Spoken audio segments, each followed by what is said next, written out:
Saviez-vous que le cerveau traite, au travers de nos 5 sens, nous fonctionnons tous au travers de nos 5 sens, traite environ 2 milliards d'informations à la seconde.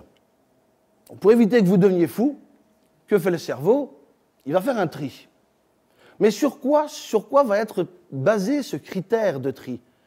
Qu'est-ce qui va faire que le cerveau va décider de ce qu'il va trier ou pas, de ce qui est bon ou pas bon? Eh bien, c'est votre vision. Parce que le cerveau ne peut se concentrer que sur une chose à la fois. Et oui, mesdames, même si on pense qu'on est multitâche, ce qui est vrai, le cerveau ne peut se concentrer que sur une chose à la fois, en tout cas correctement, et les autres choses vont progressivement, petit à petit, venir en arrière-plan. Eh bien, il va se passer quelque chose, ce qu'on appelle vulgairement en neuropsychologie, le système réticulé activateur. Ouh, que ça fait mal ça. Le système réticulé activateur, c'est quoi? C'est un réseau dans le cerveau, un réseau entre les neurones qui vont faire des liens et qui vont servir votre vision. C'est-à-dire que les choses sur lesquelles vous vous concentrez, le cerveau va mobiliser les neurones qui vont faire en sorte que vos sens vont être plus attentifs à ce que vous trouvez important. Je vais le démontrer. Pour le démontrer facilement, je pourrais dire qu'on pourrait le comparer par exemple à un syndrome de la femme enceinte. Alors pourquoi j'appelle ça comme ça? Ou alors syndrome de la voiture neuve pour les hommes. Alors, bien entendu, des femmes enceintes, on en voit tous les jours. On en voit tous les jours, mais pas tant que ça.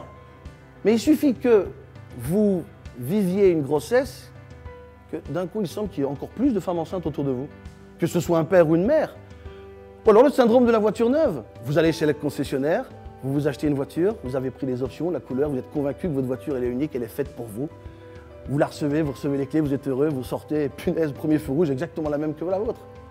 C'est pas qu'il y en a plus qu'avant, c'est parce que vous avez un focus, la vision, la chose qui vous préoccupe en ce moment, eh bien, fera que vos sens seront plus exacerbés pour y prêter attention. N'est-ce pas intéressant?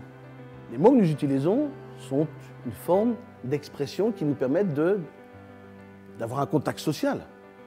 Les mots nous permettent d'exprimer quelque chose. Mais les mots sont tous interprétés de la façon différente. Si je vous dis chien, si je vous dis voiture, nous savons tous ce qu'il veut dire.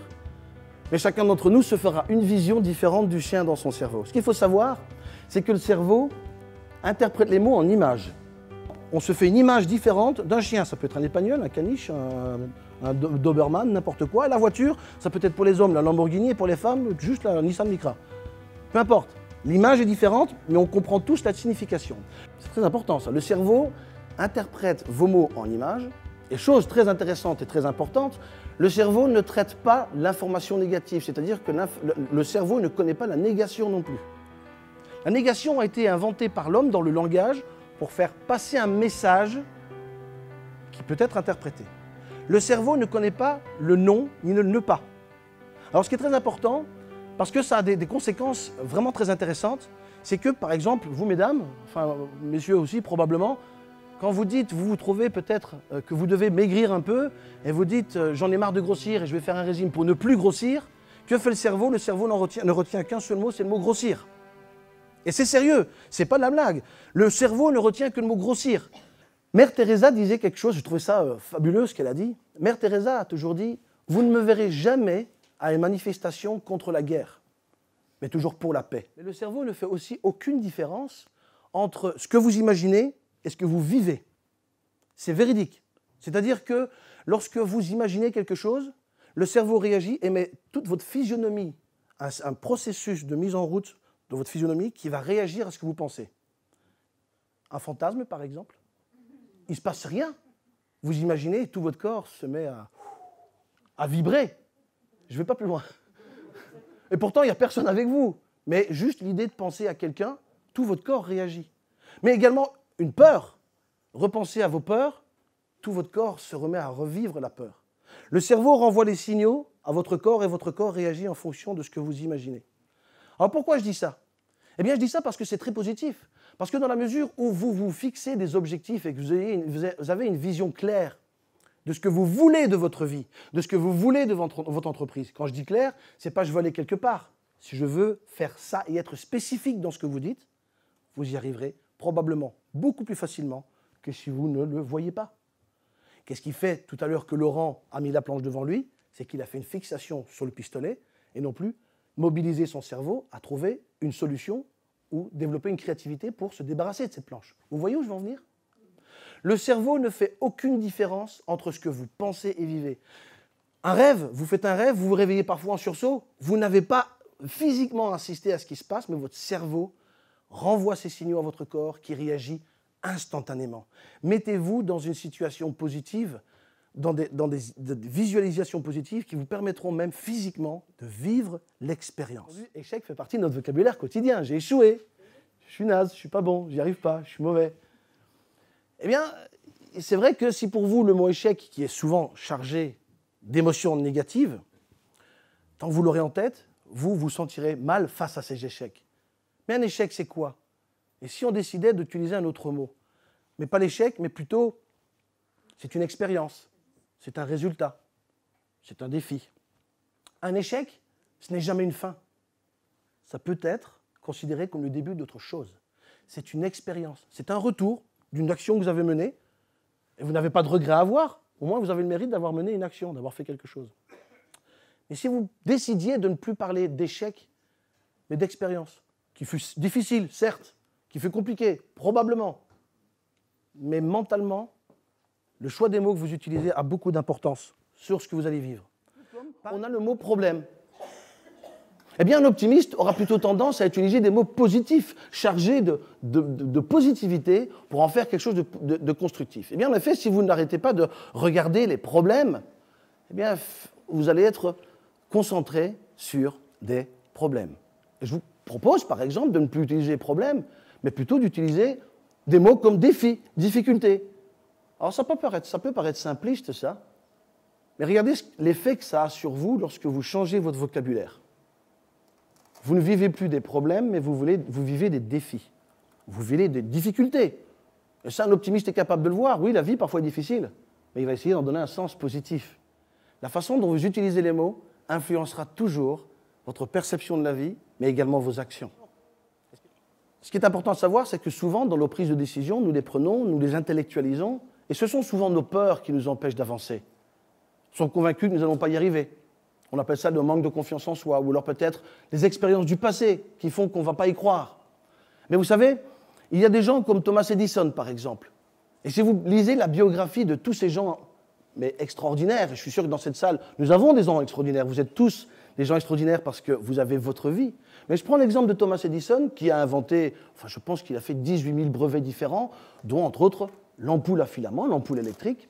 Et ce qui est intéressant à savoir, c'est que avant de trouver l'ampoule électrique telle que nous la connaissons aujourd'hui, il s'y est pris à plus de 9 999 fois, dit l'histoire.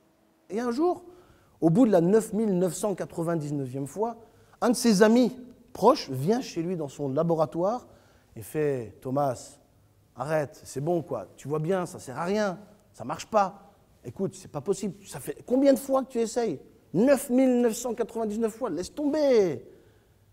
Et Thomas Edison, avec sa sagesse, vous savez ce qu'il a répondu? Il a répondu « Je n'ai pas échoué, j'ai juste trouvé 9 999 manières de ne pas inventer l'ampoule électrique. » Sous-entendu, la prochaine, c'est la bonne. Et vous savez quoi? Le lendemain, c'est là où il avait trouvé l'ampoule électrique et le fonctionnement. C'est fou quand même. Il était à 2 doigts de la trouver, il aurait pu se faire décourager. Michael Jordan, il aurait pu dire aussi qu'il a échoué, et pourtant ça a été une grande star. Et qu'est-ce qu'il a dit? Qu'il a loupé plus de 9000 tirs dans sa carrière. 9000 tirs, il en a loupé. Perdu plus de 300 parties. Et manqué 26 fois un panier décisif pour mon équipe. Alors que lui, c'était la star. Vous vous rendez compte? Si on regarde ça comme ça, on se dit, mais il est nul ce mec. Mais il est nul, vous avez vu tout ce qu'il a raté? Il est nul. Mais non, c'était pourtant un grand champion. Et les plus grands champions sont obligés de passer par ces moments de déception. On ne réussit pas tout dans la vie du premier coup. Réussir, c'est aussi une question de persévérer, de réessayer. Et on l'a dit tout à l'heure, 9 999 fois, mais si on réessaye à chaque fois de la même façon, ça aussi c'est le secret. C'est un secret de la réussite, c'est parce que beaucoup pensent qu'il faut faire d'une seule façon, et je réessaye toujours, mais de la même façon. Et je le fais dans le même ordre. Oui, mais si vous reproduisez toujours ces schémas, ces stratégies d'échec, vous aurez toujours le même résultat. Si vous mettez en place cette même stratégie, les résultats seront toujours les mêmes, vous reproduisez. Donc qu'est-ce qu'il faut faire? C'est changer son approche. C'est par exemple, et dans un couple, c'est très important dans la communication, et même entre parents et enfants dans la communication. Vous les femmes, vous allez comprendre. Vous dites quelque chose à votre compagnon, et il ne comprend pas. Pour vous, c'est clair, mais il ne comprend pas.